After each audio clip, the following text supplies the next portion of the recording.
Hello बच्चों, प्रश्न को पढ़ते हैं। त्रिभुज एबीसी में यदि भुजा बी बराबर 7, सी बराबर 24, ए बराबर 25 हो तो कोण ए का मान ज्ञात करो। तो यहाँ पर हमें त्रिभुज एबीसी में कोण का मान ज्ञात करना है। इसके लिए हम मुख्य अवधारणा का उल्लेख करते हैं इसमें, जो कि कुछ इस प्रकार से होगी। यदि कोई त्रिभुज एबीसी दिया है और ए के सम्मुख की भुजा ए से लिखते हैं, बी के सम्मुख भुजा बी लिखते हैं, सी के सम्मुख भुजा सी से लिखते हैं, तो कोज्या के प्रक्षेप नियम से हम इसको हल कर लेंगे। कोज्या का प्रक्षेप नियम कुछ इस प्रकार से होता है। कोज्या का प्रक्षेप नियम, और उससे हम इसको हल करेंगे नियम से। तो ये होता है, यहाँ पर हम कोण ए ज्ञात करना है, तो यहाँ पर हम लिख सकते हैं cos ए बराबर बी वर्ग प्लस सी वर्ग माइनस ए वर्ग बटे 2 गुणा बी गुणा सी। तो हम जानते हैं कि दो भुजाओं के बीच का कोण ए है, इसको ज्ञात कर लेते हैं। और कोण ए के या जो कोण लेते हैं उसके सम्मुख भुजा को हम ऋणात्मक लेते हैं। तो इस अवधारणा का प्रयोग करते हुए हम इसको हल करते हैं। और पहले तो हम लिख लेंगे जो दिया है। तो भुजा बी बराबर यहाँ पर दी गई है 7, सी बराबर 24 और ए बराबर 25।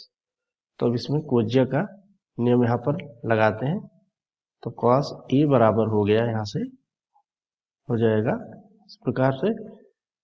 तो यहाँ पर होगा बी का वर्ग यानी 7 का वर्ग हो जाएगा, प्लस भुजा सी का वर्ग यानी 24 का वर्ग, माइनस ए का वर्ग, ए के स्थान पर हम 25 यहाँ पर लिखेंगे, उसका वर्ग लिखते हैं और इसको हम हल कर लेते हैं।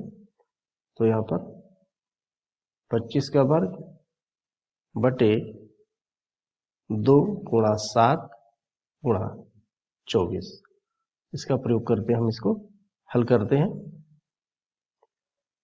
तो cos ऑफ ए बराबर 7 का वर्ग 49 होता है और 24 का होता है 576 होता है, और माइनस 25 का हो जाएगा 625 बटा 2 गुणा 7 गुणा 24।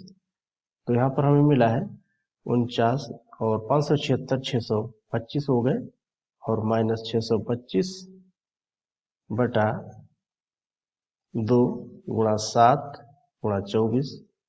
तो यहाँ पर आ गया 0 बटा 2 गुणा 7 गुणा 24। तो बराबर हमें मिल गया यहाँ से cos ए बराबर 0। तो हम जानते हैं cos का 0 में जो मान होता है वो 90 अंश पर होता है। तो इस प्रकार यहाँ से हम cos 90 लिखेंगे। cos 90 में 0 होता है, तो ए का मान हमें मिल गया। यहाँ से कोण ए जो हमें ज्ञात करना था वो 90 अंश प्राप्त हुआ है। तो हम देखते हैं कि इसका मुख्य अवधारणा का प्रयोग करते हुए हमने कोण ए को ज्ञात कर लिया है, जो कि 90 अंश आया है। और आशा करते हैं आपके समझ में आया होगा। धन्यवाद।